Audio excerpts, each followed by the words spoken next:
I strongly believe that every journalist should have basic data literacy. There's no such thing as a story anymore that doesn't incorporate some element of data when it comes to being able to tell it authoritatively and accurately.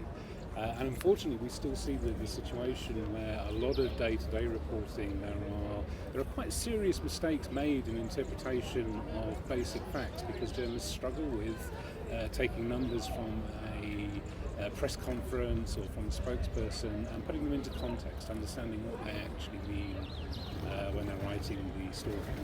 I'm pretty rudimentary. I make enormous use of Google Sheets. It has fantastic features that I'm still discovering. I actually found out the other day that you can translate documents inside Google Sheets with a formula, which was just mind-blowing. So it's incredibly versatile.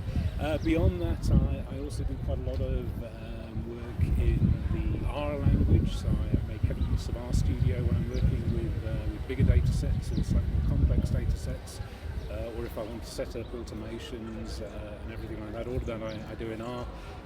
And then I'm also a big fan of Flourish as a tool for visualization and creating graphics for both static graphics and embeds.